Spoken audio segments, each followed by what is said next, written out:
There is a thing humans do when everything has been taken from them. I have reviewed the sensor logs 47 times. I have cross-referenced the behavioral data against every psychological model the Accord maintains for Class 12 Death World species. I have consulted 3 colleagues, 2 of whom refused to continue the conversation after the first data file. None of it explains what I watched her do. Let me be precise, the crash killed 4. The terrain was hostile by any measurable standard. The enemy had numbers, positioning, and the tactical certainty of hunters who have never once been surprised by their prey. They did not know what they were hunting. I did not know either. Not at first. Not until I watched her dig through the wreckage with her bare hands, and pull out a photograph so damaged it was barely an image anymore, hold it to her chest like it was a living thing, and then stand up. Stand up. I have a word in my language, Vethaler, for the moment a situation becomes mathematically unrecoverable. Every species I have studied has an equivalent. We use these words often. We use them because they are accurate. I no longer know if that word applies to humans. What follows is my account. I have tried to be objective. I have failed, in places, and I have decided to leave those failures in, because I think they are the most important parts. Her name was Reeves. That is where I will begin. The dropship came apart in 3 seconds.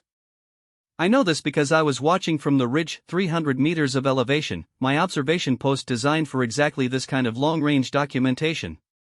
The Accord had assigned me to this sector as a field recorder. Neutral party. Non-combatant.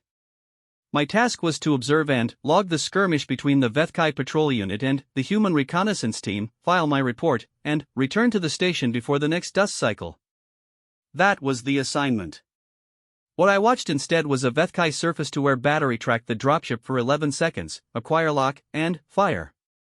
I watched the craft yaw left, shudder, brake at the midsection, and come down in a long, rolling arc into the ravine below my position. I watched it hit. I will not describe the sound in any unit of measurement I possess. There is no unit. It was the kind of sound that does not belong in a log entry. I put it in anyway, marked it as subjective, and kept watching. The fires started immediately. The terrain was dry, a high plateau scrubland on a world whose local designation I am not authorized to publish, though I will note that the oxygen content was 0.3% above what a human respiratory system requires for optimal function, which in retrospect may explain certain things. The flames spread outward from both sections of the wreckage in a way that the wind direction made worse, not better. I counted. It is what I do when my higher cognitive functions are overwhelmed. I count. 4 heat signatures had been visible on my scanner before the impact. Afterward, 1. My standing orders were to observe and not intervene. This is standard Accord protocol. Neutrality is not a preference, it is a structural requirement. If field recorders intervened in every conflict they documented, we would stop being recorders and become something else entirely, and the Accord has very strong feelings about what that something else would mean. I remained at my post. I counted the seconds between the impact and the first sign of movement from the wreckage. 41 seconds. I have reviewed this. 41 seconds between a dropship striking terrain at speed and the first human emergence from the debris field. She came out of the forward section, which had traveled approximately 60 meters further than the aft section before stopping against a rock formation. The EVA suit she wore was designed for atmospheric operations, not impact survival. It is not rated for the forces involved in that landing. I am aware of the rated tolerances. I checked them against the impact data. She should not have been ambulatory. She should not, statistically speaking, have been anything at all. She was on her feet in 41 seconds. Moving in 50. I noted this in my log with what I believed at the time was clinical accuracy. I wrote, Subject A, human, female, approximately 30 standard cycles, has survived impact and is mobile. Suit integrity appears compromised at left shoulder pauldron. Gait suggests lower extremity stress injury, likely left ankle or tibia. What I could not note, because I did not yet have language for it, was the way she moved. Not the mechanics of it. The quality. There was something in how she oriented herself the moment she cleared the debris. Not the disoriented stumbling I would have expected from any species recovering from that level of trauma. She did not stand and look at the sky. She did not collapse and breathe. She stood, turned in a deliberate half-circle, and looked at the wreckage. Looked at it the way my kind looks at a problem. Then, she went back in. I know how that reads. I watched it happen and, I still, in the privacy of my cognitive processing, argued with what I was seeing. The wreckage was on fire. The structural integrity of the forward section was, according to my scanner, compromised in 11 separate load-bearing locations. The aft section, 60 meters away, was burning more intensely. The fuel cells had ruptured. There were secondary explosion risks that any trained observer could have calculated in seconds. She calculated them, I think. She moved around the perimeter of the forward section first, not through it. She was reading the collapse geometry. I did not understand that at the time. I understand it now, having spent considerably more time studying human behavior than I originally anticipated. She was finding the path that would not kill her on the way in. She found it. She went in. I counted again. 40 seconds inside. She came out carrying a body. Not alive, my scanner confirmed that immediately. The biological signatures of the individual she extracted were static, unambiguous. Dead before the impact fully resolved, most likely. She knew this. She had to have known this. Her suit's integrated readout would have told her in the first seconds. She brought him out anyway. Set him down on the flat ground to the left of the debris field, away from the fire's spread pattern. She looked at him for what my log records as 11 seconds, which I have since learned is a very long time in a situation of ongoing tactical risk, and, then, she went back in. I was on my feet at my observation post. I had not been instructed to stand. My legs made the decision independently, which I noted and filed under involuntary somatic response, origin unclear. She brought out 2 more. Both dead. The third extraction required her to remove a section of interior paneling that had folded across the egress path. She moved it with her shoulder and one arm while the other arm supported the body she was carrying. The shoulder she used was the compromised one. I watched her suit display flash red twice. She didn't stop. The fourth body she could not reach. I tracked her path on the scanner. She made it to within 3 meters of the fourth heat signature, which had also gone static by then, and the forward section shows that moment to begin its secondary collapse. The sound was different from the impact. Smaller, but somehow more deliberate. Like a structure making a decision. She came out at something close to a run. The section came down behind her at a distance I would describe, using a cord standard measurement, as not enough. She stopped. Turned. Looked at the section that had just collapsed. Stood there for 23 seconds. I will confess something that does not belong in an official field log, and, so I am placing it here, in my personal addendum, which I began keeping 3 hours after this event and have not stopped since. I wanted, in those 23 seconds, to call out to her. I am a non-combatant observer at 300 meters of elevation. She would not have heard me. I do not speak her language with any operational fluency. There was nothing I could have communicated that would have served any purpose. I wanted to anyway. I did not. She turned away from the collapsed section and went to the aft debris field instead. This was, objectively, more dangerous. The fuel cell fires were concentrated there. The explosion risk was higher. My scanner put the probability of at least one secondary detonation in the next 4 minutes at 79%. She walked toward it at a pace I can only describe as measured, not running, not cautious, but the specific speed of someone who has made a calculation and does not intend to revisit it.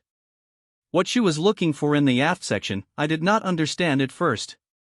She found it in 6 minutes. It was a bag. A small, personal carry bag of the type human military personnel sometimes bring on operational deployments, not equipment, not mission-critical material. A personal bag. She had to move 2 pieces of structural debris to access it, and one of those pieces, I measured it against the reference scales in my scanner, weighed approximately 180 kilograms. She moved it. She opened the bag. I could not see what she removed from it at that distance, with the fire between us, with the smoke reducing my optical resolution. My scanner gave me the outline, something flat, roughly 15 by 20 centimeters, flexible. She held it against her chest with both hands. The fuel cell detonated at that moment. Secondary explosion, aft section, within 8 meters of her position. The shockwave crossed the distance and hit her, and she went down. I was moving before I had consciously decided to move. 300 meters of elevation. Protocol says I stay at my post. Protocol says non-intervention. Protocol says I observe and log. I was already running. By the time I descended the ridge, and I am not a species built for speed on slopes, I want to be clear about that, my people are not physical beings by any competitive standard. I slid twice and fell once and lost my primary scanner at the second slide. By the time I reached the floor of the ravine, she was standing again. I stopped. She was standing. The explosion had been within 8 meters of her position. Her suit was showing red across the entire back display. Her helmet seal indicator, I could see it from 20 meters now, was cycling amber. She had, at some point since I last had clear visual, removed her helmet, which meant she was breathing the local air unfiltered, which was survivable but not recommended. She was standing.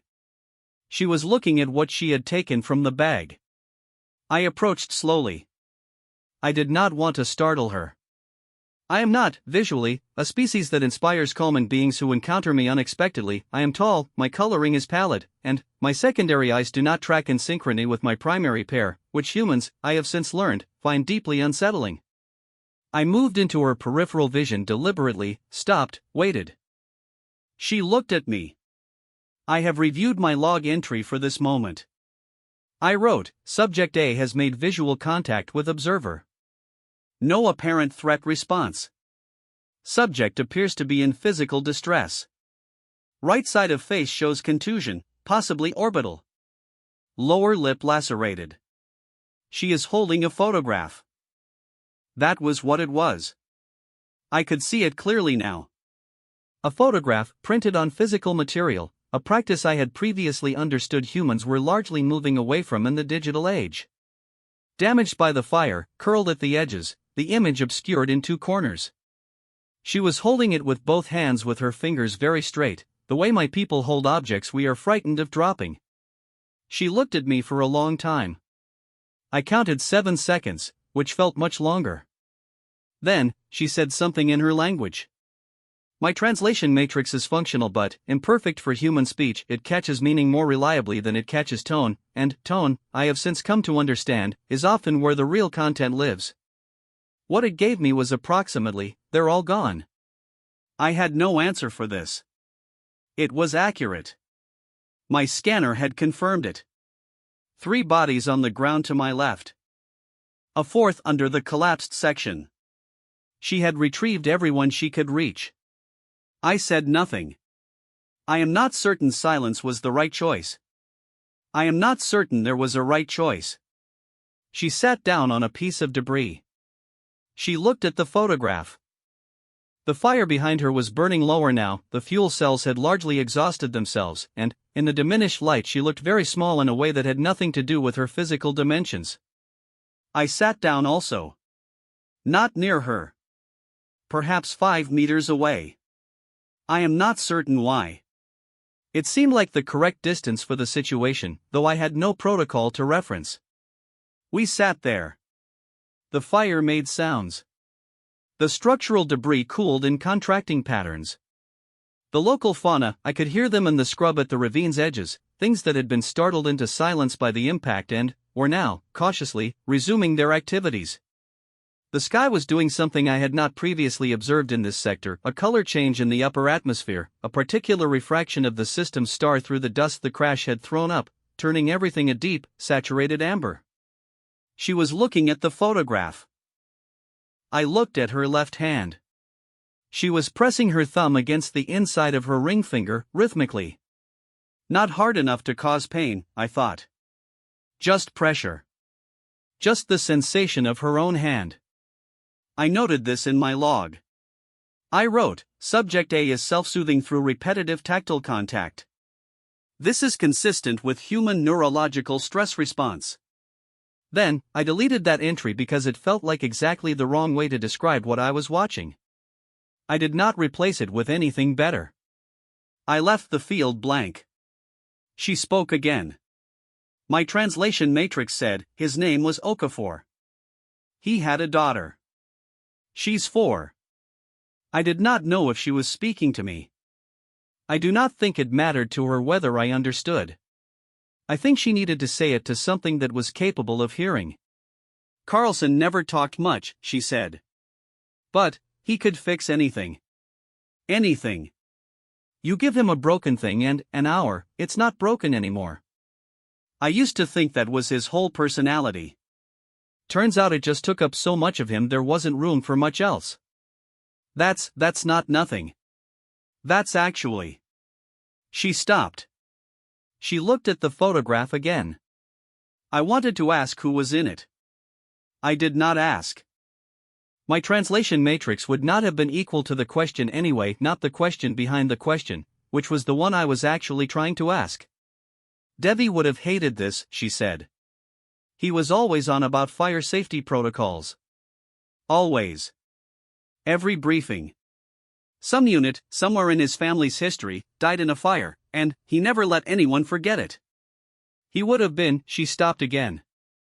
Pressed her thumb harder against her finger. He would have been so pissed at me for going back in, she said. And I want to be precise about this, because I have reviewed my log and the auditory recording 17 times and I am still not entirely certain I interpreted it correctly, she laughed. A small sound. Not a happy sound, not exactly, but not the opposite of one either. Something that lived in a space my people do not have a word for. I wrote in my log, unknown vocalization, classified as stress response. Then, I deleted that too. The Vethkai patrol was 11 kilometers northwest of our position. My scanner tracked them, they were moving, methodically, toward the crash site. 11 kilometers. This terrain. I estimated 40 minutes before they reached the ravine. I looked at her. She was looking at the photograph. She had not scanned the perimeter.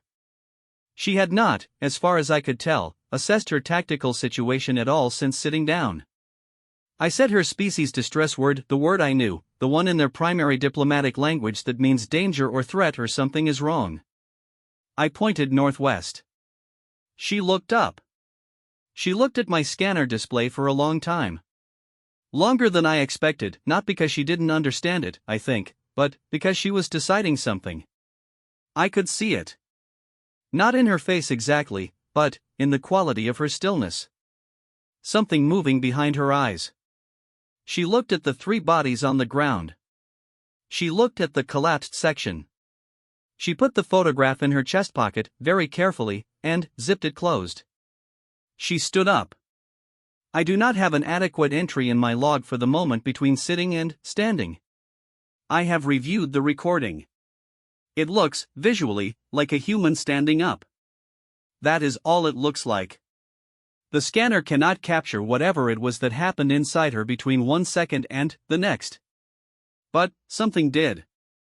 She looked at me and said something that my translation matrix rendered as, "How far can you run?"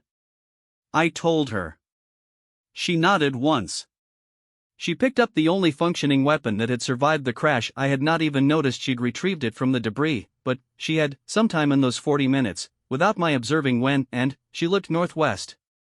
"Okay," she said. Just that. Okay. I have been a field recorder for 19 standard cycles. I have documented 42 conflict engagements across 11 species in 7 systems. I have a facility for accurate observation that my supervisors have cited in my performance evaluations 5 times. I do not know what okay means in that moment. Not the translation. The meaning. She started moving northwest. Not running. Walking, that particular human walk that looks, from the outside, almost leisurely, until you check the pace against the distance covered, and then, the mathematics of it stops making sense. I followed her. I do not know when I decided to do that either. My legs, again, made the decision before I did.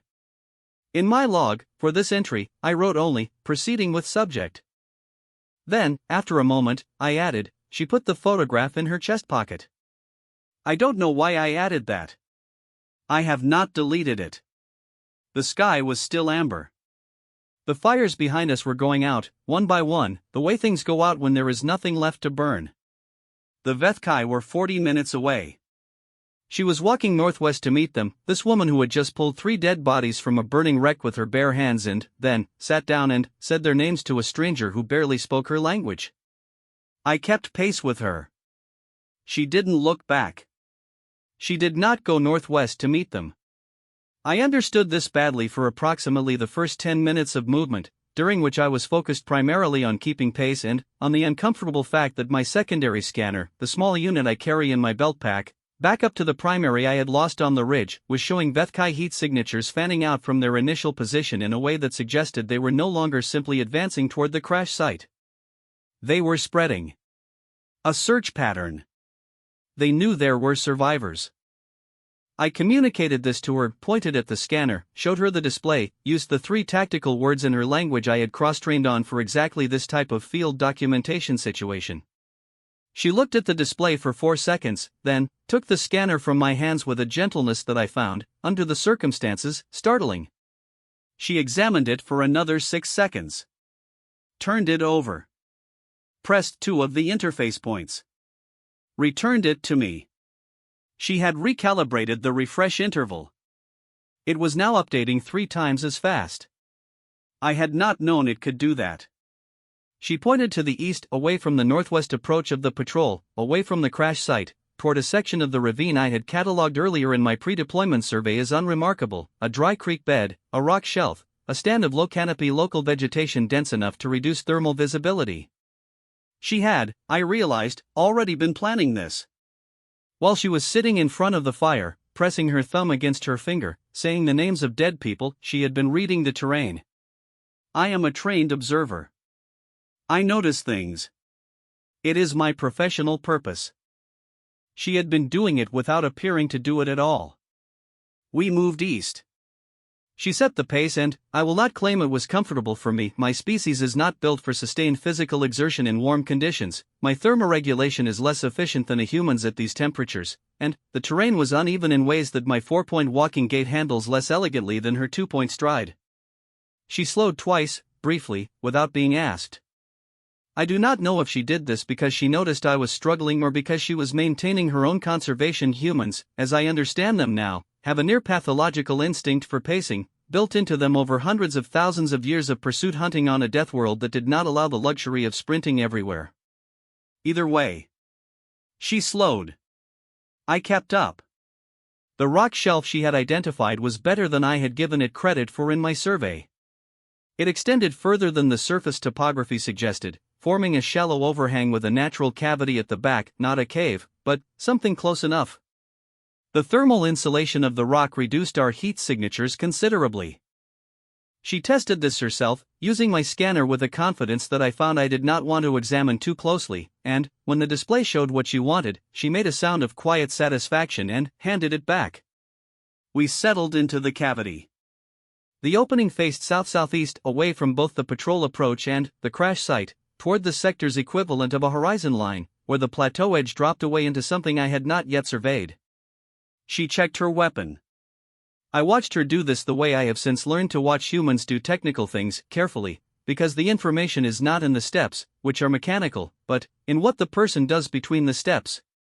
She ran through the function check with her hands, but her eyes were on the terrain outside the overhang. She was listening to the scanner intermittently, checking it every 90 seconds or so, building a picture in her head that I could not see but could feel the shape of from her attention. Then, she sat back against the rock wall and looked at the ceiling for a while. I was logging. It is what I do when I do not know what else to do, and I did not know what else to do. I was composing the factual skeleton of my report. At timestamp, the human reconnaissance team's dropship was engaged by Vethkai surface-to-air artillery. 4 casualties. 1 survivor. Survivor has evaded initial pursuit and established temporary concealment. Observer has accompanied. I stopped at accompanied. This was not, technically, in my field recorder mandate. I had accompanied her. I was, at this moment, sitting in a rock cavity with a human survivor while a Vethkai patrol searched for her, and I was composing a report as if I were still 300 meters up a ridge with my primary scanner intact and my neutrality uncompromised. I had not been neutral for at least an hour. Possibly longer. I noted this in my personal log, the one that is not filed with the Accord, and then I looked at her, because I did not know what else to do with the fact. She had taken the photograph out again. It was in worse shape than before. The amber light in the overhang was enough to see that the bottom corner had taken more damage from the secondary explosion. Some of the image was simply gone. What remained? 2 people, standing close, one of them clearly her younger, different hair, an expression on her face that I did not have a category for, something wide and open that the woman currently sitting 4 meters away from me was not showing to anything. The second person was taller, older, facing slightly away from the camera, caught mid-laugh at something outside the frame. She held the photograph in both hands and looked at it. I said, because my translation matrix had given me the syntax and I felt that the syntax was appropriate even if my pronunciation was not. Who is that? She looked at me. Some small thing moved across her face, not the expression from the photograph, but a relative of it. She said, my father. I did not say anything else. My matrix had the follow-up vocabulary, but whatever the photograph contained was not mine to ask about. She seemed to understand this, or perhaps she simply did not need me to ask, because she continued. He was the one who taught me to read terrain, she said. We used to hike. Old hills back home, actual old, like geological time old, worn down almost flat, but if you know what you're looking for you can see what they used to be. He had this thing he'd do, he'd stop and say, okay, if you were water, where would you go? And you'd think about it and eventually you'd understand the whole shape from that one question. She looked at the photograph. He died 8 months ago. I've been carrying this since the funeral. 8 months was, in her species time measurement, just under 7 standard cycles of this system's primary. Not long. Not long at all. I reached for Vethaler, the correct loss word, the rational grief word, and it sat in my language, available and accurate and completely useless. I'm sorry, I said. It was in her language.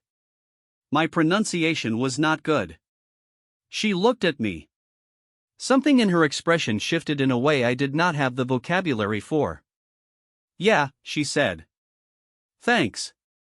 The scanner beeped. I had set it to alert at a signal threshold, and we both checked it simultaneously. The Vethkai pattern had changed. 2 of the signatures had converged on the crash site. The others were still spreading east, but the spread had slowed. They were finding the terrain difficult in the dark. The light had dropped significantly since we reached the overhang, the system's star below the plateau horizon now, the local sky producing the particular layered darkness of a world with 2 moonbodies that were currently both in non-reflective phase. She looked at the display for a long moment. Then, she said, how many total? I counted the signatures. 8. She nodded. She looked at the terrain outside the overhang. She looked at the scanner again. Then, she said something that my translation matrix processed for 4 full seconds before returning a result, because the syntax was unusual, a conditional construction that her language uses for hypotheticals, for what-if planning, for the architecture of possible futures. What it gave me was approximately, if I could get to their communications array, could you broadcast on the Accord frequency? I looked at her. She looked back at me with the patience of someone who has asked a question they know will be difficult to answer and has already decided to wait out the difficulty.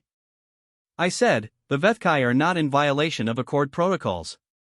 This engagement is, I know, she said. I know what they are and aren't violating. That's not what I asked. She was right. That was not what she asked. I had answered a different question, the comfortable question, the one with a clean answer that kept my protocols intact. Technically, I said, carefully, and the word technically sits in her language with a kind of sheepishness built into it, a word that means yes, but I am uncomfortable about the yes, technically. An Accord-certified observer in proximity to a hostile engagement has emergency broadcast rights under Charter Section 14, Subclause 8, if they determine a civilian or non-combatant life is at risk. She nodded slowly. Are you non-combatant? She said. Yes. And, is your life at risk? I checked the scanner. 8 Vethkai signatures in the search pattern. Our concealment was good but not indefinite. The patrol would tighten its sweep as the night wore on. By the next light cycle, they would be systematic enough to find the overhang. And, Accord observers in Vethkai territory, while technically protected by charter, had a historical record of that protection being honored that I would charitably describe as inconsistent. Yes, I said. She looked at the photograph one more time. Put it back in her chest pocket. Zipped it. Okay, she said. That word again. I was starting to develop a relationship with it. She explained the plan with the directness of someone who has already thought through the objections and found them insufficient. The Vethkai patrol had a mobile communications post. It would be with the 2 signatures at the crash site, not with the spread units, because that was standard Vethkai tactical doctrine, which I knew and which she apparently also knew from sources I didn't ask about. Reaching the communications post required crossing approximately 800 meters of open terrain in darkness, which was a problem and, also, she noted with a tone that I recognized even without full linguistic fluency as deliberate understatement, not as big a problem as it sounds. I asked why not as big a problem. Because they'll be looking at the crash site, she said. Not away from it. They found the wreckage. Their protocols say establish perimeter, document, report, then, search for survivors. They'll be in documentation mode. Attention on the site, not outward. How do you know their protocols? She looked at me. I'd been in 3 prior engagements with Vethkai units. You learn. 3 engagements. She said this the way you say I've been to that restaurant before. Informational. No emphasis. I noted it, very carefully, in my log. The plan required that she move across the open terrain while I provided timing from the scanner, tracking the patrol signatures, alerting her to movement changes, guiding her path by signal. She would reach the communications post and access the emergency broadcast capability built into all Vethkai arrays under Accord interoperability standards. A capability that existed for exactly this purpose, technically. A capability that a Vethkai unit would not expect a single human survivor to know about, find, and use. I said, you know how to operate a Vethkai communications array? She said, I'll figure it out. This answer should not have reassured me. It did not reassure me. But I was, by this point, developing a working theory about this woman that made the answer feel less like recklessness and more like an accurate statement of probability. She waited for the patrol's nearside signatures to enter a documentation cycle. She read this from the scanner herself, checking the movement patterns, waiting for the periodic stillness that means a unit is recording and, therefore, not watching. When it came, she moved. I watched her cross 800 meters of open terrain in darkness, using the topography, using the shadows, using every fold and depression in the ground in a way that made me think again about her father and his water question. If you were water, where would you go? And I tracked her on the scanner and I provided what guidance I could through the short-range comm she had taken from the crash site debris. She reached the communications post at 11 minutes and 32 seconds. I tracked the patrol signatures. One of the nearside signatures broke from the documentation cluster and moved. Routine? Perimeter check? I could not tell. I told her. She went quiet on the comm for 40 seconds. I watched the signature on my scanner. It moved toward the communications post in a slow, indirect line, not a pursuit pattern, more like an unstructured drift. The kind of movement a tired individual makes when walking without a specific destination. The Vethkai unit passed within 20 meters of the communications post. My scanner was showing me positions. It was not showing me what was happening at those positions. I was getting no audio. I did not know what was occurring 20 meters from the communications post. I did not know where she was. I watched the scanner and I pressed my secondary thumb joints together in the gesture my species makes when processing extreme uncertainty, and the rock face of the overhang was cool under my primary hand, and I counted.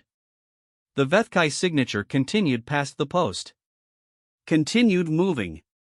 Rejoined the documentation cluster. 49 seconds of silence.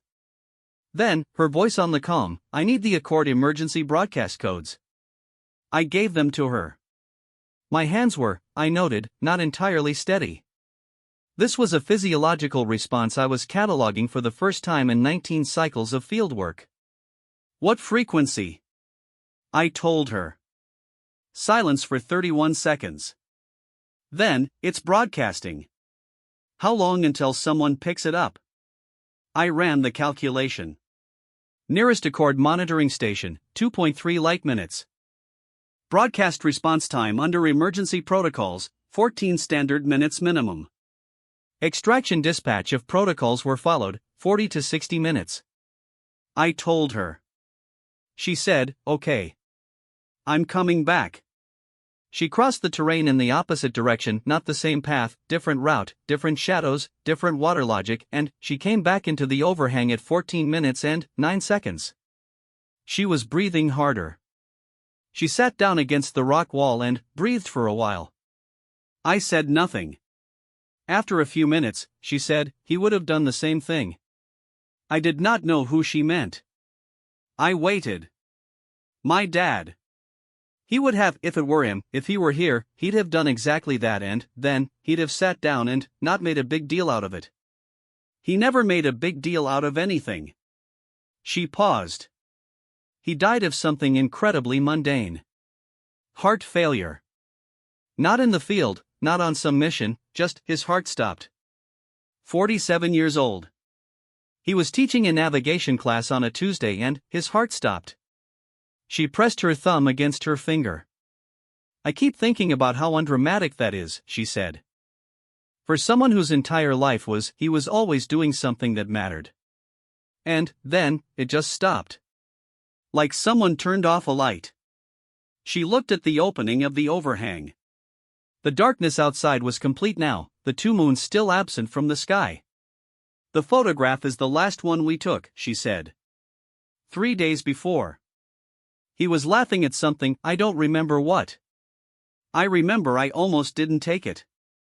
I had the camera out for something else and I almost didn't. I sat with this. "I'm glad she has it," she said. "I'm glad you were able to carry it." I did not correct her pronoun usage. My translation matrix noted it, but I did not. I sat with that too. The scanner pulsed. The Accord monitoring station had received the broadcast. I could see the return signal in the data. 14 minutes and 11 seconds, almost exactly the minimum response time. Someone was listening. I told her. She breathed out slowly, a long, controlled exhalation, the kind that my physiological database listed under deliberate calming response but which sounded, in the dark of the overhang, like something much older and simpler than a clinical category. "Good," she said. The Vethkai patrol was still spread across the terrain to our northwest. They would tighten. They would find us eventually. But, eventually had a different shape now than it had 2 hours ago. She checked her weapon. She checked the scanner. She looked at the plateau horizon, where the extraction vector would come from. Then, she leaned her head back against the rock wall, and she closed her eyes. I have been a field recorder for 19 cycles. I have observed sentient beings in extremity across 11 species. I have documentation protocols that cover most situations I am likely to encounter in the field, and I have improvised the rest. I did not have a protocol for this. I watched her breathe. The photograph was in her chest pocket, under her hand. She had put her hand over it without, I think, meaning to. Some habit of the body. Some instinct about what needed protecting. In my personal log, the unofficial one, the one that does not go to the Accord, I wrote, "She keeps the photograph over her heart." Then, I wrote, "I don't have a category for what she is doing. I have been sitting here for 4 minutes trying to find one and I cannot." Then, I stopped writing and just watched her breathe. The extraction was 38 minutes out. She did not sleep. I realized this approximately 8 minutes after she closed her eyes. The scanner was updating on its new interval, and each time I checked it, her head orientation shifted fractionally, tracking the sound of my adjustments before settling back. She was listening. She was maintaining environmental awareness through the darkness behind her eyelids with the same quiet persistence she had used to read the terrain while appearing to grieve at a crash site. I said nothing about it. I do not think she knew I had noticed. What I noticed, in the silence and the dark, was this: the way her hand kept returning to the photograph without conscious volition. She would move the hand, adjust her grip on the weapon, check the scanner I had placed between us, press her thumb against her finger, and then the hand would drift back. 6 times in 20 minutes. The 7th time it happened, she seemed to become aware of it, because her hand paused mid-return, and she looked at it for a moment as if it belonged to someone she was only partly responsible for. Then, she put it back over the photograph anyway. The scanner showed the Vethkai tightening their pattern at 20 minutes post-broadcast. Expected. They were professionals. They had read the terrain search timeline the same way she had, which meant they were accelerating before their own estimates said it was necessary. She looked at the scanner, looked at me, and said, "They're good." There was something in her voice, not quite admiration, but the adjacent thing. The particular tone of someone who respects a problem's difficulty without being grateful for it. "Yes," I said. "Will the extraction come in standard Accord colors?" I confirmed it. Accord extraction craft are required by charter to display their identification markings, a specific frequency of navigation light that is internationally recognized. The Vethkai would see it coming. They were required, by the same charter, to honor an Accord extraction operation in progress. Charter Section 11. The Vethkai were signatories. She thought about this. I could see the shape of what she was thinking, the same thought I had, that required and compliant are related but not identical words. "Has it ever not been honored?" she said. The honest answer was, twice in 60 cycles, both during active escalations of the Vethkai Rim conflict, neither of which applied to the current tactical situation. I told her this. "So probably fine," she said. Probably. She considered this the way a person considers an engineering problem, not the emotional weight of it, just the variables and what they implied about action. After a moment she said, "If it isn't, I need you to stay down. You're not combatant. If they ignore the extraction and come in hot, you stay down and you let the charter work." I said, "And you?" She looked at me. "I'll figure it out," she said. The same words as before. The same tone. I had now heard them twice, which was enough to understand they were not optimism or bravado. They were a working description of her relationship with problems. A kind of faith, but not the passive kind, the kind that is built from specific evidence, from 19 years of her own survival, from hills that she had learned to read by asking where the water would go. I said, "Reeves." She looked at me. I had not, until that moment, used her name. I had been calling her subject in my logs, which I was increasingly aware was not what she was. I said, "I will stay down if you tell me to." But, if the charter fails, I stopped. I did not know how to finish the sentence. My language has very precise grammar for obligation and intention, and the sentence I wanted to say required me to be certain of which one I was expressing, and I was not certain. She waited. "I would prefer," I said, carefully, "to not observe from a distance." Something happened in her face. Not the photograph expression, not the something close to it. Something else. Something I did not have a category for, which was becoming a pattern with her. She said, "Okay." Just that. Just okay, with the particular weight that word carried when she used it, not agreement exactly, but acknowledgement. The acceptance of a fact about the world that had shifted from one configuration to another. Then, what's your name? I gave it to her. The full version, which requires 3 breath holds and a secondary vocalization that most non-accord species cannot physically produce. She listened to it completely. She attempted the secondary vocalization. She did not produce it correctly, but the attempt was genuine and the shape of it was recognizable. Can I call you something shorter? She said.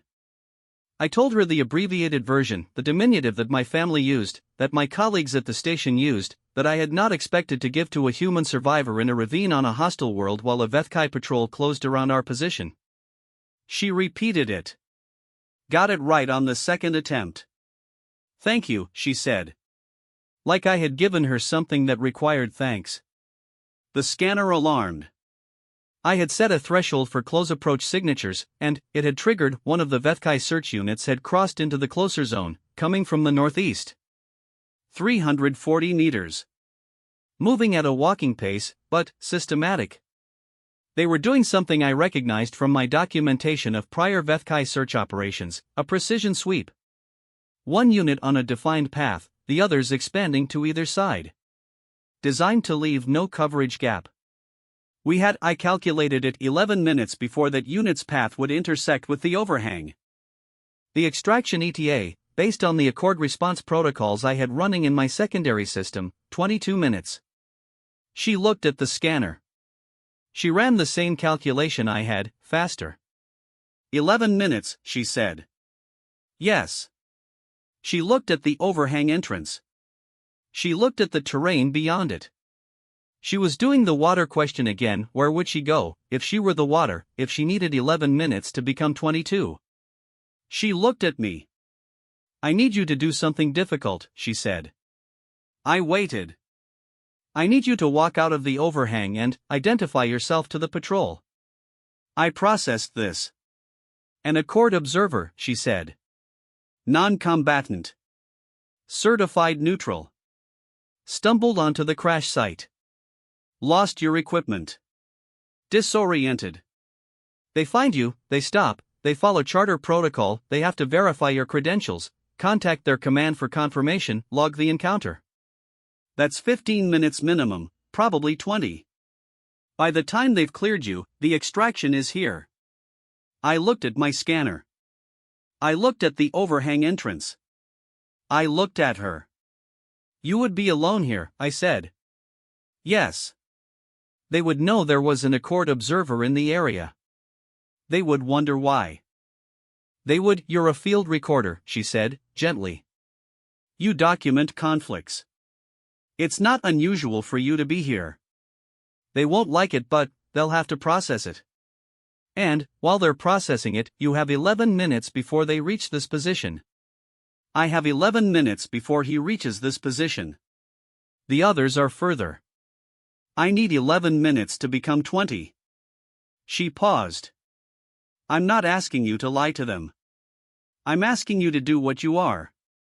You are an accord observer. You were here. All of that is true. All of that was true. I looked at her. She was sitting against the rock wall with her weapon in her hands and the photograph in her chest pocket and the expression of someone who had made every calculation available to her and arrived at the one that was true. She was not asking me to be something I wasn't. She was asking me to be exactly what I was, in exactly this moment, for exactly the purpose it was designed for. I had been a field recorder for 19 cycles. I had documented 42 conflict engagements. I had maintained neutrality across 11 species in 7 systems.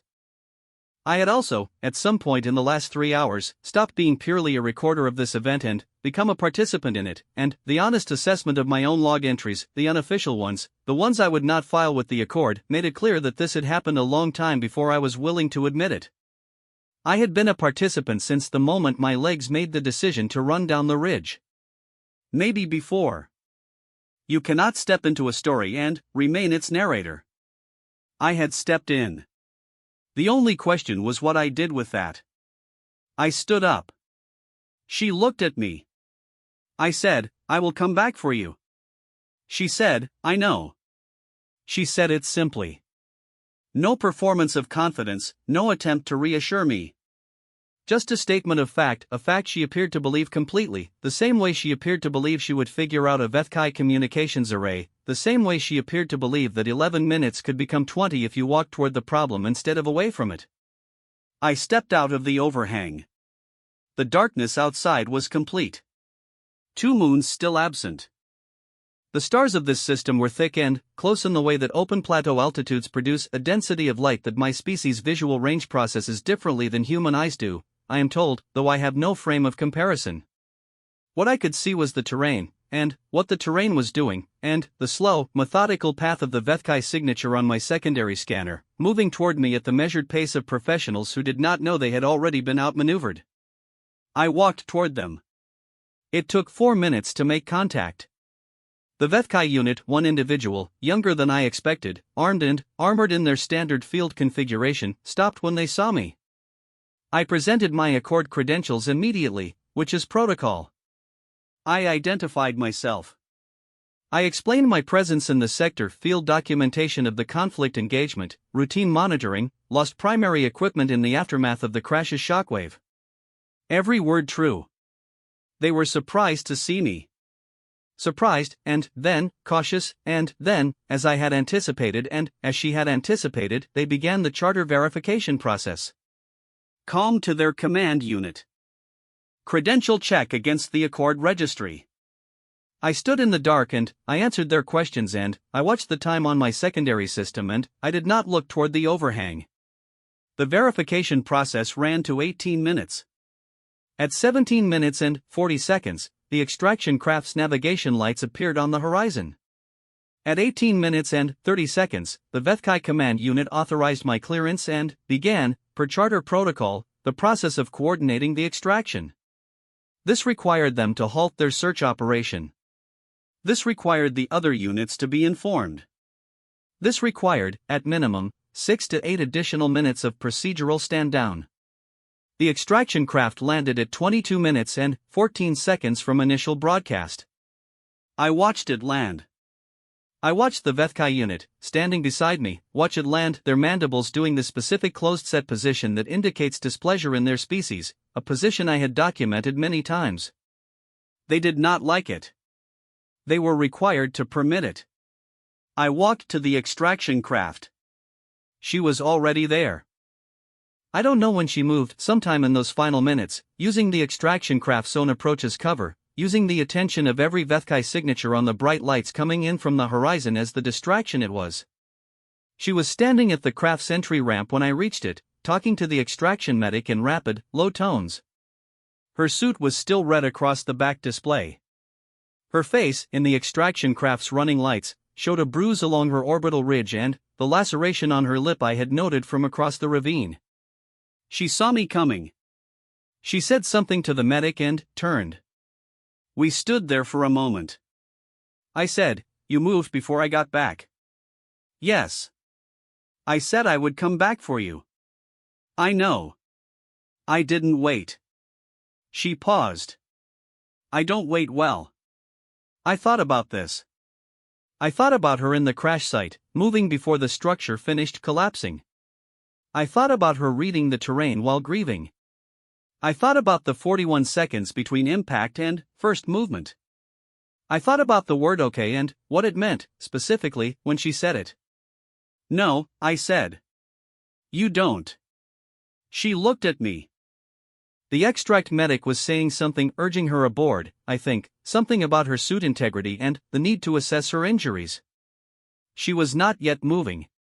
She said, "You didn't have to do that. Walk out to them." "No," I said. "But, you did." I thought about the 19 cycles of field documentation. The 42 engagements. The clean reports and the calibrated neutrality and the Accord protocols I had followed with consistency that my supervisors cited in my performance evaluations. I thought about running down a ridge because my legs decided before I did. "Yes," I said.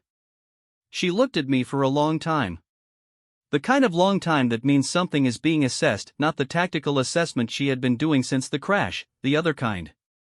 The kind that is slower and less measurable and arrives at conclusions that cannot be filed in any report. She put out her hand. Not her weapon hand, the other one. The one that had been keeping the photograph warm. I knew what this was. I had documented it across multiple human interactions in my fieldwork. I knew the mechanics and the meaning. I took her hand. My grip configuration is different from a human's for primary digits, non-opposable secondary, but she adjusted without making it conspicuous, the way she adjusted to difficult terrain, the way she adjusted to everything, with the quiet competence of someone whose entire species spent 100,000 years adapting. We held for 3 seconds. This is the standard duration in the documentation. 3 seconds, firm pressure, release. She held for 5. Then, she let go. We're going to have to come back, she said. For them. For Okafor and Carlson and Devi. I'm not leaving them there. No, I said. You wouldn't. I need you to log the coordinates. I already have them. She looked at me. I logged them before I left the crash site, I said. Full documentation. Body positions, suit identification, condition of remains. Everything required for formal recovery. She stood very still for a moment. Her right hand went to her chest pocket. Not opening it. Just touching it. Thank you, she said. She said it like she had said it before, like I had given her something that required thanks. The coordinates, this time. Or the documentation. Or the fact that someone had written their names in a record that would outlast the night. I did not know which. Maybe all of it. Maybe something I couldn't identify from the outside. She turned and went up the ramp. The medic caught her arm, not urgently, but with professional concern, and she allowed it, which seemed like an enormous concession from someone who moved the way she moved. At the top of the ramp, she turned back. She said something I had to ask my translation matrix to process 3 times before it returned a reliable result. What it gave me was, "You're good at your job." Then, she was inside. The ramp lifted. The craft powered up. The Vethkai unit at my left side made the mandible closed position again, very deliberately, as the navigation lights swung away from the plateau and the extraction craft rose and banked toward the Accord monitoring station, bearing south-southeast, becoming a moving star and, then, an unmoving one and, then, nothing at all. I stood in the dark for a while. The fires at the crash site had been out for some time. The Vethkai patrol was withdrawing, their command, per charter, had ordered documentation stand down in deference to the Accord extraction. They would be back in the morning for formal incident recording. I would need to file my own report by then. My official report, in Accord standard format, covering the engagement, the survivor, the observer-assisted extraction. I started composing it in my head. Timestamp. Location. Engagement summary. Casualty count. Survivor status. Observer actions. Observer actions. That field was going to be difficult to fill in with the vocabulary the official format provided. I took out my personal log instead. The one that does not go to the Accord. The one I had started 3 hours ago and had not stopped adding to. I wrote, "Her name is Reeves. She survived an impact that my documentation experience says she should not have survived. She went back into a burning wreck 3 times. She moved 800 meters of open terrain in darkness to reach an enemy communications array, and she did it quietly enough that a professional Vethkai patrol did not detect her. She carries a photograph of her father over her heart. She does not wait well." I stopped. I wrote, "She held my hand for 5 seconds." I stopped again. I looked at the crash site, the darkness where it was, the absence of the fires that had defined it. Somewhere under the collapsed forward section was the 4th crew member, the one she couldn't reach. His name I did not know. In the morning there would be formal recovery operations. I had the coordinates. I had the documentation. I wrote, "I have been a field recorder for 19 cycles.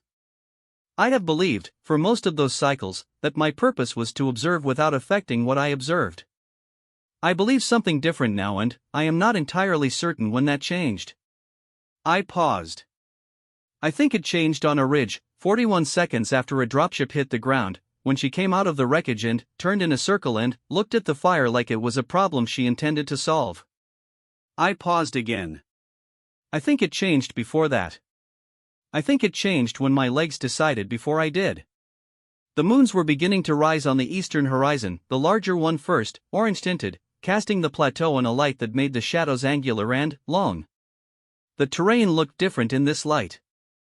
I could see the shapes of things more clearly than I had in the Accord's standard documentation spectrum, the old geological bones of the plateau, worn down almost flat, but visible if you knew what you were looking for. I thought about her father. I thought about what he would have said, standing here, looking at this. If you were water, I thought. Where would you go? I looked at the plateau. I looked at the shadows and the shapes and the old, patient geography of a world that had been here long before any of us arrived and would be here after. I thought I could see it. Where the water would go. I wrote one more entry. Short. It did not fit anywhere in the official documentation structure, which was perhaps why I was putting it in the unofficial log. It belonged somewhere, and this was the only somewhere I had. She said I was good at my job. I don't think she meant the job I thought I had. I put the log away. I turned toward the southwest, toward the monitoring station, toward the path I would need to walk before the next light cycle brought the formal recovery teams and the official reports and the careful language of Accord documentation. I started walking. The moon made my shadow long on the plateau rock. I did not look back at the crash site. Not because I wanted to leave it behind, I did not want to leave it behind. But because she had not looked back, when she walked northwest toward a patrol with a photograph over her heart and a word that meant yes and also everything that follows from yes, and I had learned, in the last 4 hours, that there were ways of carrying things forward that did not require turning around. I walked. The stars above the plateau were still thick and close. Somewhere south-southeast, a craft bearing Accord navigation lights was moving through them. Field Recorder's personal log, entry 1 of an ongoing series, filed under Restricted, Personal, Access, Self-Only. The official report is filed separately. This is not the official report. This is the other thing. The part where I say, I counted. I followed. I held her hand for 5 seconds. I thought about water and hills and a photograph curled at the edges. I learned the name Reeves and I am going to be careful with it.